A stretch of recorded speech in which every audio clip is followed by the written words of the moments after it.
Okay, right, I am going to start, where shall I start? I really want the jacket to be kind of maroon. I've only got a red, 2 reds, 3 reds. So the darkest I've got is actually this one. I'm not sure whether I can actually mix the 2 together. So I'm going to do some testing and see whether I can mix the colours together. Just use a old sketchbook. Now the Pro markers, they do go through paper quite a lot, and they do bleed as well, so just use any scrap bit of paper underneath whatever you're doing. Okay, right, so this is the darkest.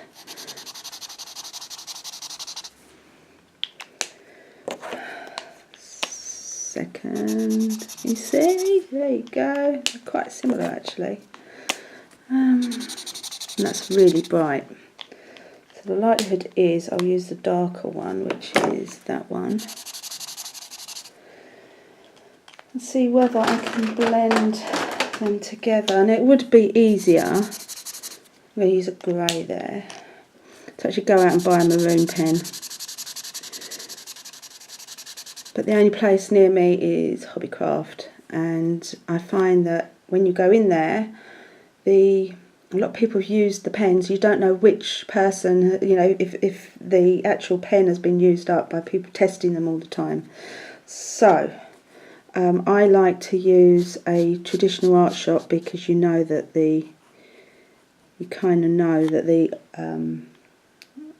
shop owner is watching that they are not being used up. Rather, in Hobbycraft it's just in a corner and anyone and everyone can use them.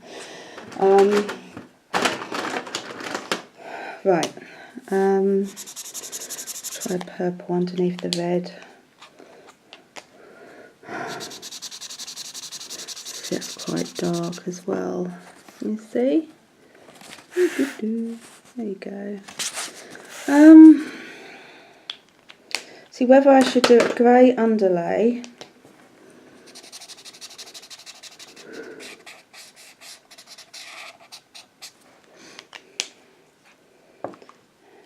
and then use the red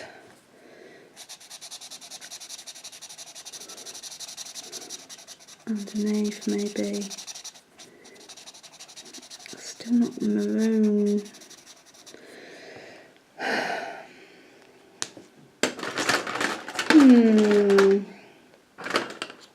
Maybe I'll use a brown.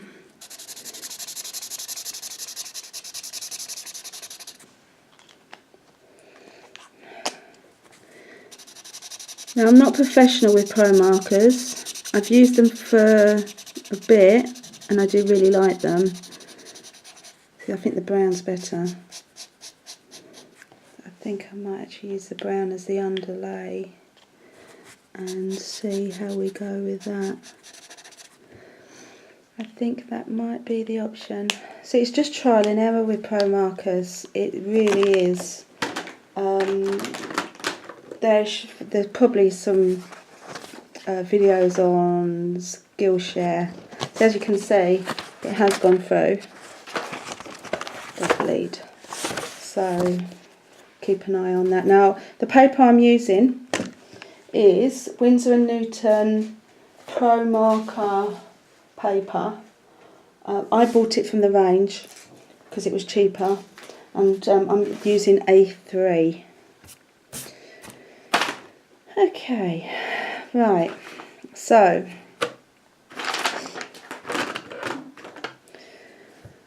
the first thing I'm actually going to do is put the brown on the actual where it's going to be in shade.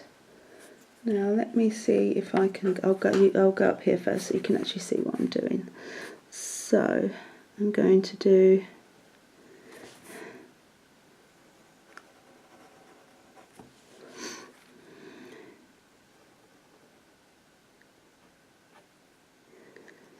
the shades here. It highlights everything from here. Now, as this is a fantasy kind of illustration, I'm not going to be too picky. I think with fantasy illustrations you can sometimes just get away with bits and pieces.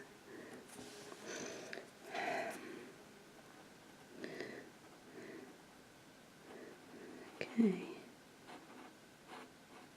there you go. Got to be careful because I want you to see where I'm going with this. I'm not just a crazy woman.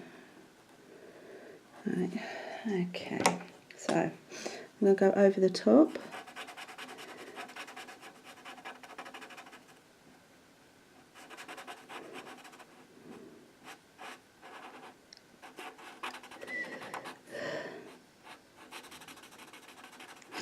Now, with Pro markers, you don't really have to worry about streaking as much. What you need to do is make sure you go over it twice. That stops any kind of streakiness.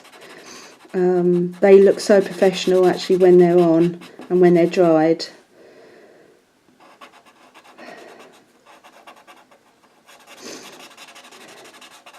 There you go.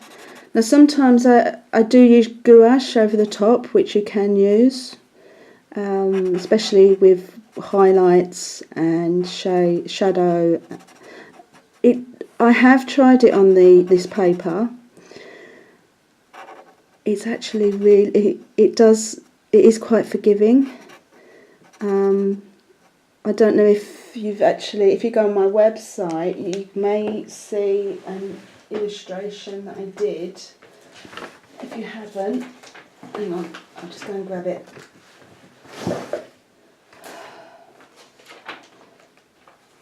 Right, this is the other illustration that I have done.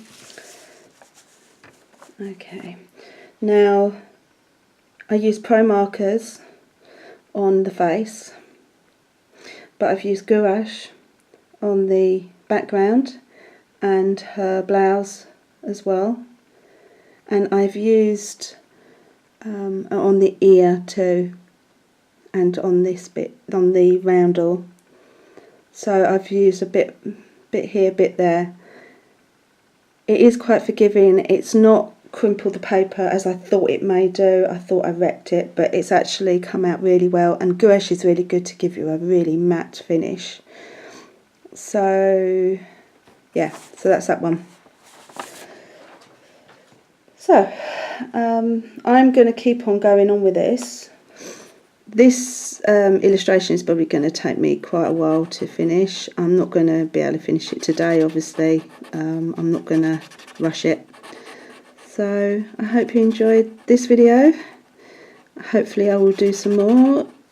As I said, I'm very new to doing videos, so love some feedback. Okay then, bye.